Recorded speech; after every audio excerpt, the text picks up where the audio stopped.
صدری ويسر لي أمري واحلل عقدة من لساني يفقهوا قولي رب زدني علما رب زدني علما رب زدني علما ربنا تقبل منا إنك أنت السميع العليم۔ الحمدللہ، اللہ کے بہت ہم سب شکر گزار ہیں کہ اللہ نے آج پھر ہم سب کو یہاں پر جوڑا ہے۔ جیسا کہ ہم سب جانتے ہیں کہ یہ صحابہ سیریز کی کلاس ہے، سیکنڈ کلاس۔ تو انشاءاللہ اسٹارٹ کرنے سے پہلے ہم کچھ پوچھنا چاہتے ہیں آپ لوگوں سے۔ ہم یہ جاننا چاہتے ہیں کہ آپ میں سے کون کون بہنیں ہیں جو انٹرسٹڈ ہیں کہ ایک صحابہ کی سیرت مکمل ہونے کے بعد کچھ کوشچن آنسر راؤنڈ ہو جائے، کیونکہ دیکھیے میرے پاس کوئی ایسا وہ نہیں ہے جو میں یہاں شیئر کروں گی اسکرین پر۔ تو اگر آپ لوگ کوشچن آنسر دینے میں انٹرسٹڈ ہیں تو آپ کو کچھ چیزیں نوٹ ڈاؤن کرنی ہوں گی نا، کیونکہ ہماری کلاس ویکلی ہوتی ہے تو بہت ساری چیزیں کیا ہے ذہن سے نکل جائیں گی۔ تو اگر آپ لوگ انٹرسٹڈ ہے تو پلیز اپنے ہینڈ ریز کریے تاکہ اسی حساب سے ہم وہ کریں۔ ان چیزوں کو پھر ہم نا دھیرے بولیں گے، جو چیزیں ہمیں لگیں گی کہ نوٹ ڈاؤن کرنی ہے دھیرے بھی بولیں گے اور ریپیٹ کر دیں گے، کیونکہ اب آپ لوگ ہمارے سامنے تو ہے نہیں، فیس ٹو فیس تو کلاس ہو نہیں رہی ہے کہ ہم سمجھ سکیں کہ آپ لوگ کو کیا چیزیں سمجھ میں آ رہی ہیں کیا چیزیں نہیں۔ تو آپ بتائیے۔ اور فی الحال ایک سسٹر نے ہی ہینڈ ریز کیا، باقی لوگ ابھی لگ رہا آئے نہیں ہیں، دو لوگوں نے۔ اور کوئی دیکھیے کسی سے کوئی زبردستی نہیں ہے، اور جو ہے بے شک ہم لوگوں کا جو یہاں پر کلاس جوائن کرنے کا مقصد ہے وہ عمل ہے زیادہ علم کے بنسبت، لیکن ہمارا عمل جو ہے وہ تبھی پختہ ہوگا نا جب ہم اس طرح کی چیزیں کریں گے، جب ہمارے ذہن میں وہ علم پکا ہو جائے گا، ورنہ تو پھر ہم عمل کر ہی نہیں پائیں گے۔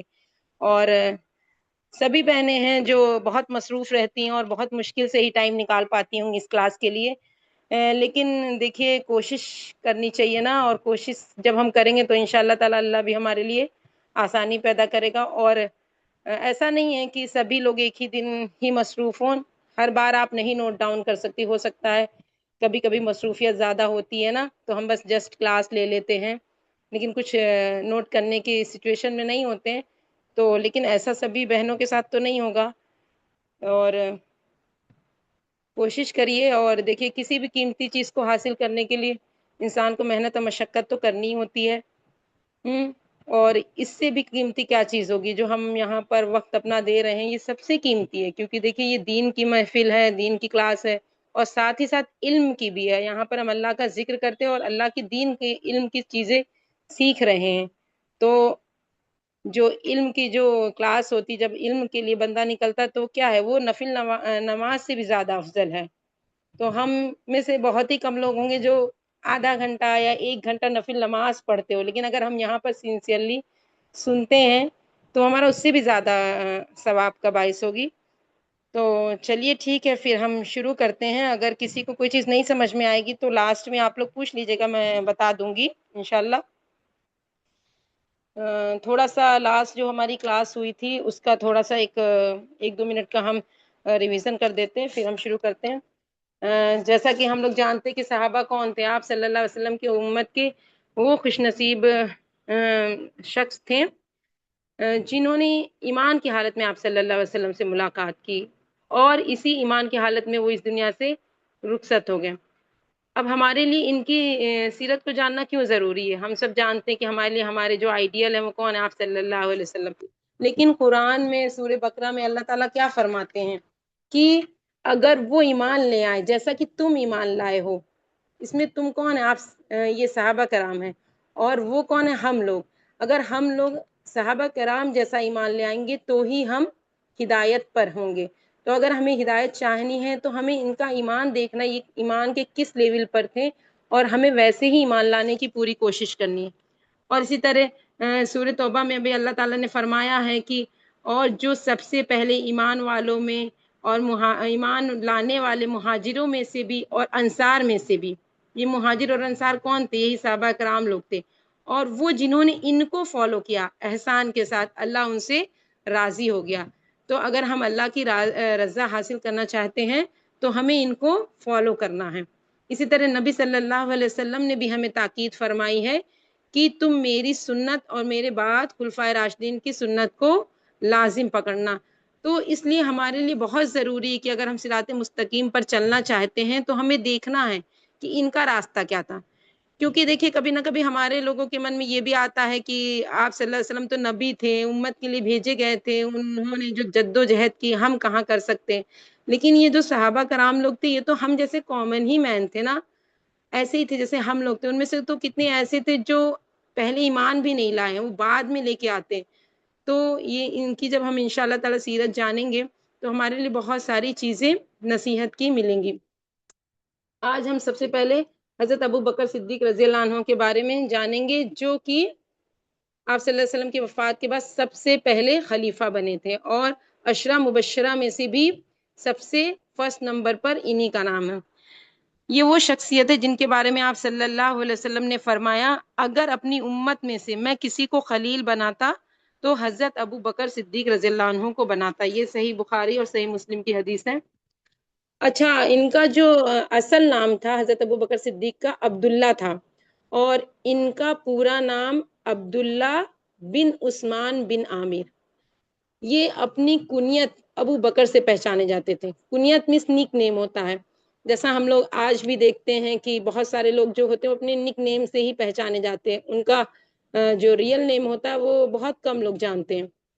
بکر کے معنی ہوتا تھا نوجوان اونٹ جو بہت طاقتور ہو، تو اس سے ان کو ابو بکر کہا گیا کیونکہ یہ اونٹوں کو رکھنے والے تھے اور اونٹوں کو کنٹرول کرنے والے تھے. ان کی جو پیدائش ہوئی تھی وہ عام الفیل والا واقعہ آپ سب لوگ جانتے، سورہ فیل میں بیان کیا گیا ہے. اس کے 2-2.5 سال بعد ہوئی تھی، یعنی کہ یہ آپ صلی اللہ علیہ وسلم سے 2-2.5 سال چھوٹے تھے. ان کا شجرہ نسب چھٹی پشت پر جا کر آپ صلی اللہ علیہ وسلم سے مل جاتا. کعب بن لؤی. جب ہم آپ صلی اللہ علیہ وسلم کی سیرت میں آگے بڑھیں گے تو انشاءاللہ ہم بھی وہاں دیکھیں گے کہ کعب بن لؤی ان کے گرینڈ فادر میں سے تھے. تو دیکھا جائے تو یہ لوگ بہت پیچھے جا کے آپس میں ایک ریلیشن بھی تھے. اس وقت عرب معاشرے میں زیادہ تر ایسے ہی تھا کہ آپس میں لوگ ایک دوسرے سے رشتہ داری والا، ان کا جو آپس میں ریلیشن شپ تھی وہ رشتہ داری والی ہی تھی. ان کا جو قبیلہ تھا وہ ایک بڑا قبیلہ جو قریش ہے اس سے تھے، اور اس کے ایک سب ٹرائب کہہ سکتے ہیں بنو تیم سے تعلق رکھتے تھے. ان کے والد کا نام ابو قحافہ تھا. یہ بھی ان کی کنیت تھی. ان کے والد بھی اپنی کنیت سے ہی زیادہ پہچانے جاتے تھے، اور ان کا پورا نام تھا عثمان بن عامر. اور ان کی والدہ جو تھیں ان کی بھی کنیت ام الخیر تھی، اسی کے نام سے وہ زیادہ جانی جاتی تھی. اور ان کا جو ریئل نیم تھا وہ تھا سلمہ بنت صخر بن عامر. یعنی کہ یہ ان کی والد اور والدہ جو ہیں آپس میں کزنس تھے. اچھا، ابو بکر صدیق رضی اللہ عنہ کا نام اسلام سے پہلے عبد الکعبہ تھا. یہ نام ان کی والدہ نے رکھا تھا.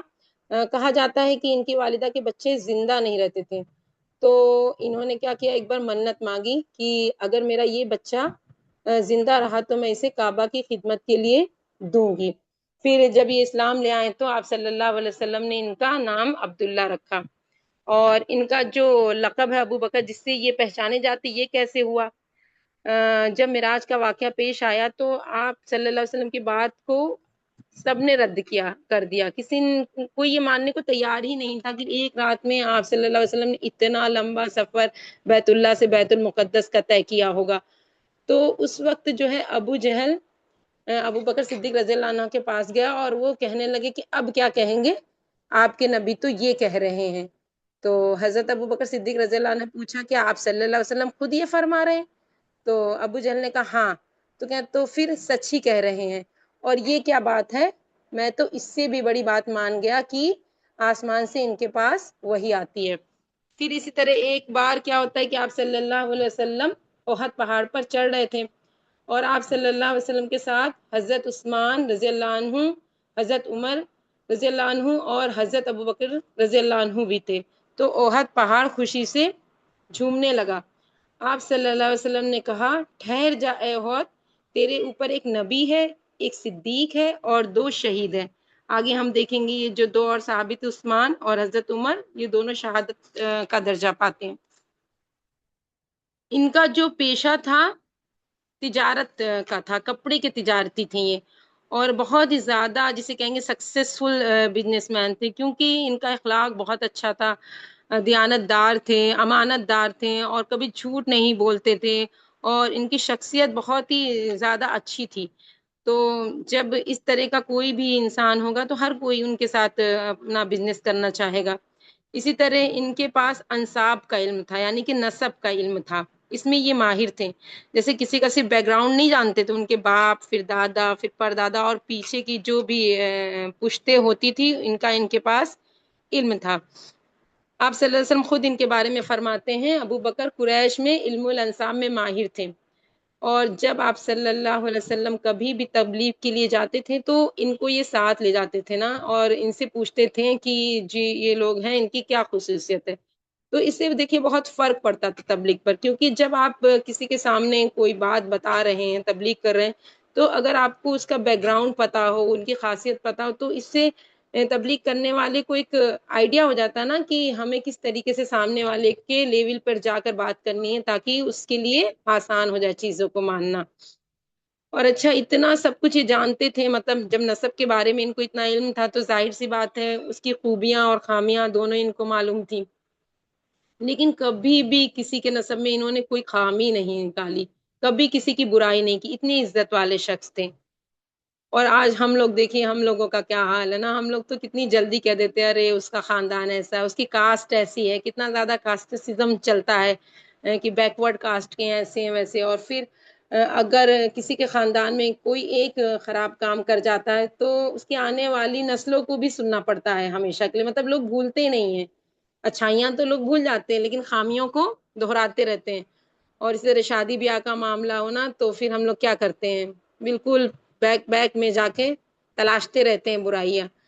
اور آپ صلی اللہ علیہ وسلم نے فرمایا تھا کہ میری امت میں جو کام کبھی نہیں ختم ہوگا وہ ہوگا، ان میں سے ایک یہ بھی ہوگا کہ نسب میں تانا دینا۔ اور اکثر کر ہم لوگ دیکھتے بھی ہیں جب گھریلو لڑائیاں وغیرہ ہوتی ہیں تو آپس میں لوگ کیا کرتے ہیں، ایک دوسرے کے خاندان پہ ہی تانا کشی کرنا شروع کر دیتے ہیں۔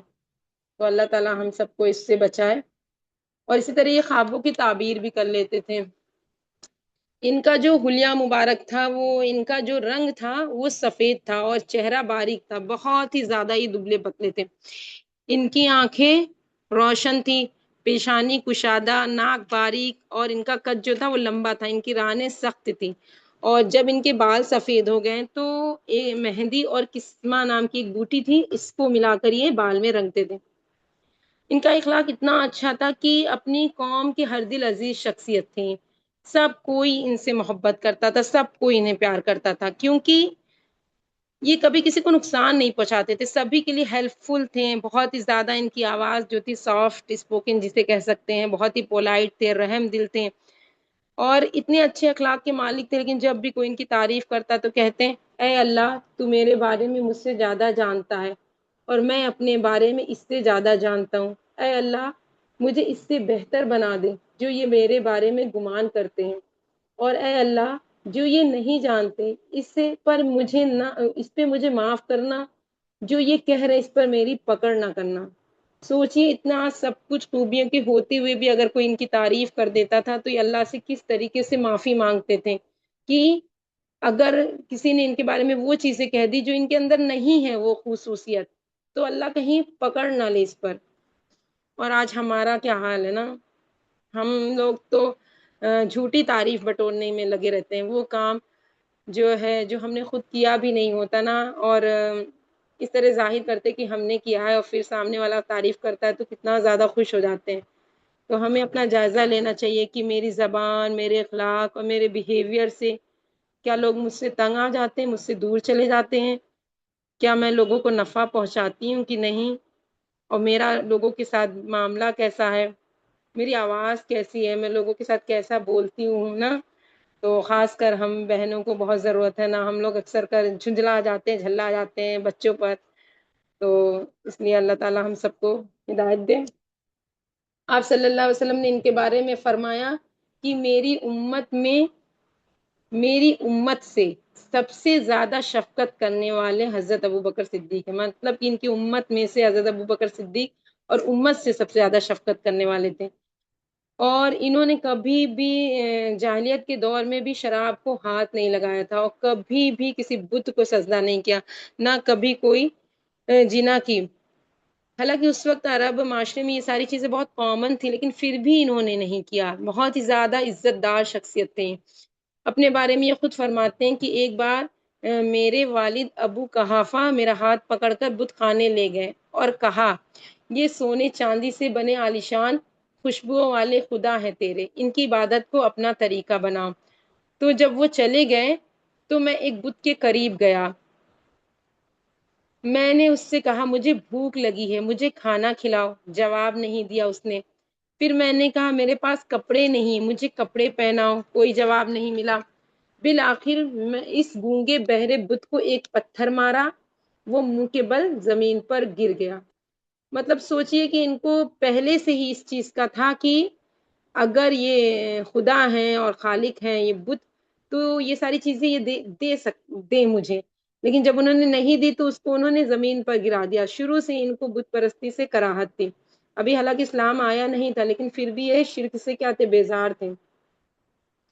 اور اسی طرح جب یہ بزنس کے سلسلے میں یمن اور سیریا جایا کرتے تھے تجارت کے لیے، تو جب وہاں جاتے تھے لوگوں سے پوچھا کرتے تھے کہ تمہارا دین کیا ہے، تم کس چیز کو مانتے ہو. مطلب ان کو حق کی تلاش تھی شروع سے ہی. اور ایک بار یہ شام یعنی کہ سیریا گئے ہوئے تھے بزنس کے معاملے میں، تو وہاں پر انہوں نے خواب دیکھا. پھر وہاں کے ایک راہب سے انہوں نے اس خواب کی تعبیر پوچھی. تو اس راہب نے پوچھا کہ کہاں سے آئے ہو، تو بتایا مکے سے. تو پھر پوچھا کس قبیلے سے تعلق رکھتے ہو، انہوں نے بتایا قریش سے. تو راہب نے کہا تمہارے اندر ایک رسول آئے گا، تم اس کے ساتھی بنو گے. آپ صلی اللہ علیہ وسلم ان کے بارے میں فرماتے ہیں کہ میں نے جس کسی کے سامنے بھی دین اسلام پیش کیا، اس نے کچھ نہ کچھ ہچکچاہٹ کا اظہار کیا سوائے ابو بکر صدیق کے. جب میں نے ان کے سامنے دین اسلام پیش کیا تو فوراً انہوں نے لبیک کر لیا.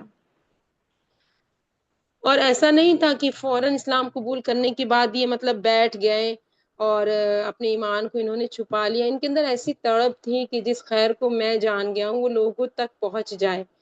اور ایسے میں یہ لوگوں کو بتاتے بھی، جہاں بھی مناسب ہوتا بتاتے ہیں. حالانکہ اتنے بڑے اتنے کامیاب تجارتی تھے، ان کی جو تجارت تھی اس سے افیکٹ ہو سکتی تھی نا، کیونکہ لوگ تو اس دین کو نہیں مانتے تھے، لوگ تو بت پرستی میں ملوث تھے. لیکن انہوں نے اس چیز کی بھی پرواہ نہیں کی، اور جہاں جہاں انہوں نے کوشش کی مطلب لوگوں کو دعوت دینا شروع کر دیا. لیکن آج ہم لوگ دیکھیں ہمارا کیا حال ہوتا، ہم تو کتنے جگہ سائلنٹ ہی ہو کے رہ جاتے ہیں. دوسروں کو دین کی دعوت دینا تو شاید دور کی بات ہے، ہم تو اپنوں کو ہی نہیں بلا پاتے ہیں نا، ڈرتے ہیں کہ کہیں بری نہ لگ جائے بات. تو اللہ تعالی ہم سب کو ان سب کی بھی توفیق دے. ہم لوگ نا ان کا جب سیرت پڑھتے دیکھتے رہیں گے تو انشاءاللہ ایسی جو بھی پوائنٹس ہیں جہاں پہ ہمیں لگے کہ یہ سب چیزیں ہمارے لیے نصیحت کی تو ہیں، تو ہم اس پہ تھوڑا سا غور و فکر کریں. اور کہا جاتا ہے کہ ان کے ہاتھوں پر 6 لوگ عشرہ مبشرہ میں سے ایمان لائے تھے، مطلب ان کی کوششوں سے. شروع میں جب اسلام کی تبلیغ شروع ہوئی تو جو معاشرے کے ویسے لوگ تھے، غریب طبقے کے، بے کس غلام وغیرہ، لونڈیاں وغیرہ، یہ لوگ اسلام لے کے آئے تھے. تو ان پر بہت ہی زیادہ ظلم ہوتا تھا. ان کے جو مالک لوگ ہوتے تھے نا بہت زیادہ ان پر ظلم کرتے تھے. تو انہوں نے اپنا زیادہ تر مال جو ہے نا ان غلاموں کو آزاد کرنے میں خرچ کیا. کتابوں میں آتا ہے کہ جب یہ اسلام لے کے آئے تھے تو قریب ان کے پاس 40,000 درہم تھے، اور جب انہوں نے ہجرت کی تو 50,000 ہی درہم رہ گئے تھے. جب ان کے والد انہیں دیکھتے تھے کہ یہ جو اتنے کمزور غلاموں کو آزاد کرا رہے ہیں تو پھر ان کو تھوڑا سا فکر ہوتی ہے، اور وہ اپنے بیٹے کو بولتے ہیں کہ تم کیوں ان کمزور غلاموں کو آزاد کراتے ہو، کسی طاقتور کو کراؤ تاکہ یہ تمہارا بازو بنے. تو یہ فرماتے ہیں کہ میں انہیں اپنے لیے نہیں کراتا، اللہ کے لیے کراتا. اسی طریقے سے جب 38 کے قریب لوگ مسلمان ہو گئے تو یہ آپ صلی اللہ علیہ وسلم کے پاس آتے ہیں اور بولتے ہیں کہ ہم عام لوگوں میں تبلیغ کرتے ہیں. تو کیونکہ اللہ تعالیٰ کی طرف سے آپ صلی اللہ علیہ وسلم کو اجازت نہیں ملی تھی ابھی، تو انہوں نے منع کیا آپ صلی اللہ علیہ وسلم نے انہیں کہ ابھی ہم لوگ بہت کم ہیں، ابھی ہم لوگ نہیں دیتے ہیں دعوت. لیکن بہت زیادہ اصرار کرنے لگے تو آپ صلی اللہ علیہ وسلم نے انہیں اجازت دے دی. پھر یہ کیا ہے، مسجد حرام میں جاتے ہیں، ان کے ساتھ اور بھی مسلمان ہوتے ہیں. پھر ابو بکر صدیق رضی اللہ عنہ خطیب کی حیثیت سے کھڑے ہو کے خطاب کرنے لگتے ہیں. آپ صلی اللہ علیہ وسلم بھی وہاں تشریف فرماتے ہیں. ابو بکر نے سب سے پہلے سب کو ایک اللہ پر ایمان کی دعوت دی. اور جب انہوں نے دعوت دی تو اس دعوت کے بعد جو مشرکین مکہ والے تھے مسلمانوں پر ٹوٹ پڑے، اور تھوڑی دیر میں جو مسجد حرام کا جو میدان تھا پورا جنگ کا میدان پڑ گیا۔ اس وقت ایک تھا عتبہ بن ربیعہ، اس نے ابو بکر صدیق رضی اللہ عنہ کو اتنا مارا، مطلب چمڑے کے جوتے سے ان کے چہرے پر اتنا زیادہ اس نے مارا کہ ان کا جو پورا چہرہ تھا وہ ایک دم لہو لہان ہو گیا، مطلب اس قدر ہو گیا چہرہ کہ ان کی آنکھ، ناک اور منہ پتہ ہی نہیں چل رہا تھا کہاں ہے۔ تو اور یہ بے ہوش ہو کر زمین پر گر جاتے ہیں۔ ان کا یہ حال دیکھ کے ان کے قوم کے لوگ آگے بڑھتے ہیں اور وہ قریش والوں کو ظلم و ستم سے روکتے ہیں۔ پھر اس قدر مطلب یہ بے ہوش ہو گئے تھے، چوٹ لگی تھی کہ ایسا لگ رہا تھا کہ اب بچیں گے بھی نہیں۔ ان کے جو قوم والے تھے، حالانکہ قوم والے ان کے مسلمان نہیں تھے، لیکن اس ٹائم نا لوگوں میں وہ بہت زیادہ تھی، قبیلہ والا جو فیلنگز تھی وہ بہت تھی، اپنے قبیلے والوں کو مانتے تھے، اس طریقے سے تھے۔ تو کپڑے میں ڈال کر یہ گھر پر لے کے آتے ہیں، دن بھر یہ لوگ خدمت کرتے ہیں کہ اب انہیں ہوش آ جائے، ہوش آ جائے۔ پھر شام میں جب ابو بکر صدیق رضی اللہ عنہ کو ہوش آتا ہے تو سب سے پہلے یہ آپ صلی اللہ علیہ وسلم کا حال پوچھتے ہیں۔ جب ان کی قوم یہ سنتی ہے تو ناراض ہوتی ہے، ان سے کہتی ہے کہ جن کی وجہ سے تمہارا یہ حال ہوا تم انہیں کو پوچھ رہے ہو۔ پھر وہ ناراض ہو کے وہاں سے چلے جاتے ہیں ان کے قبیلے والے۔ ان کی والدہ وہاں پر ہوتی ہیں، وہ کہتی ہیں ان سے کہ کچھ کھا لیجئے آپ، تو یہ قسم کھاتے ہیں کہ میں تب تک کچھ نہیں کھاؤں گا جب تک مجھے آپ صلی اللہ علیہ وسلم کے بارے میں پتہ نہ چل جائے، کیونکہ ان کو تو بے ہوش ہو گئے تھے نا، تو ان کو کچھ پتہ ہی نہیں وہاں کیا ہوا، تو ان کو فکر انہی کی لگی ہوئی تھی۔ اب ماں تھیں تو بار بار وہ اصرار کر رہی تھی کھانے پر، تو ان کو سمجھ نہیں آ رہا تھا وہ کیا کریں۔ تو یہ ابوبکر صدیق رضی اللہ عنہ بولتے ہیں کہ آپ خطاب کی بیٹی ام جمیل کے پاس جائیں اور ان سے پوچھیں ان کے بارے میں۔ یہ جو ام جمیل تھی یہ وہی عمر بن خطاب رضی اللہ عنہ کی بہن تھی، یہ ایمان لے آئی تھی لیکن انہوں نے بھی اپنا ایمان چھپایا ہوا تھا۔ پھر یہ جاتی ہیں ان کی والدہ ان کے پاس اور پوچھتی ہیں آپ صلی اللہ علیہ وسلم کے بارے میں، تو وہ کہتی ام جمیل کہ مجھے نہیں معلوم، کیونکہ ان کو کیا پتہ یہ کون آئی ہوئی ہیں ان سے پوچھ رہی ہیں آپ صلی اللہ علیہ وسلم کے بارے میں۔ تو کہتی مجھے نہیں معلوم، تو انہوں نے بتایا کہ میں ابو بکر نے مجھے بھیجا ہے، انہوں نے کہا آپ سے پوچھا، تو کہ میں نہیں جانتی کسی ابو بکر کو۔ پھر جب وہ کہتی ہیں تو بتاتی ہیں، تو جو ام جمیل ہوتی ہے وہ کہتی چلیے پھر مجھے لے چلیے ان کے پاس۔ تو یہ جب حضرت ابو بکر صدیق رضی اللہ عنہ کے پاس آتی ہیں، ان کا زخم دیکھتی ہیں تو ان کو مطلب ان کو قریش والوں کو بہت الٹا سیدھا بولتی ہیں، اور اب بولتی ہیں کہ اللہ تعالیٰ ضرور بدلہ لے گا جس نے آپ کا یہ حال کیا ہے۔ اس پر ابو بکر صدیق رضی اللہ عنہ آپ صلی اللہ علیہ وسلم کا حال پوچھتے ہیں ان سے، یہ بتاتے ہیں کہ وہ بالکل ٹھیک ہیں اور دارالارقم میں ہیں۔ تو یہ کہتے ہیں مجھے لے چلو، میں تب تک کچھ نہیں کھاؤں گا جب تک ان کو دیکھ نہ لوں۔ پھر جب اندھیرا ہوتا تو یہ دو لوگوں کا سہارا لے کر وہاں پر جاتے ہیں، آپ صلی اللہ علیہ وسلم کی خدمت میں حاضر ہوتے ہیں۔ آپ صلی اللہ علیہ وسلم بہت ہی محبت کے ساتھ ان سے آ کر ملتے ہیں اور ان کے پیشانی کا بوسہ لیتے ہیں۔ وہاں اور بھی زیادہ مسلمان ہوتے ہیں، اور جب آپ صلی اللہ علیہ وسلم انہیں دیکھ رہے ہوتے ہیں تو مطلب اس حال میں دیکھ کے آپ صلی اللہ علیہ وسلم پر ایک عجیب سی کیفیت ہو جاتی ہے، تو یہ فوراً بولتے ہیں کہ کوئی فکر کی بات نہیں، صرف میرے چہرے پہ ہی چوٹ آئی ہے، باقی میں ٹھیک ہوں۔ مطلب سوچئے کہ اتنا زیادہ ان کو آپ صلی اللہ علیہ وسلم سے وہ تھا محبت تھی کہ ان کو بتا رہے ہیں کہ مجھے کچھ نہیں ہوا، حالانکہ اس کنڈیشن میں تھے کہ خود چل کے بھی نہیں آ پا رہے تھے۔ پھر یہ اپنی والدہ کی طرف اشارہ کر کے بولتے ہیں کہ یہ میری والدہ ہیں، میرے ساتھ بہت ہی اچھا سلوک کرتی ہیں، آپ ان کے لیے دعا کریں اور انہیں دین کے لیے دعوت دیں، ہو سکتا ہے یہ مان لے آئیں، جہنم کی آگ سے بچ جائیں۔ آپ صلی اللہ علیہ وسلم نے ان کی والدہ کے لیے دعا کی، پھر انہیں دین کی دعوت دی تو یہ ایمان لے آتی ہیں۔ حضرت ابوبکر صدیق رضی اللہ عنہ نے 4 شادیاں کی تھی، جس میں سے انہوں نے جو 2 شادی کی تھی وہ اسلام لانے سے پہلے کی تھی اور 2 بعد میں۔ ان کی جو پہلی بیوی تھی قتیلہ بنت عبد العزہ، قتیلہ بنت عبد العزہ، ان سے ان کے 2 بچے ہوئے تھے، عبداللہ بن ابو بکر اور حضرت اسماء بنت ابو بکر۔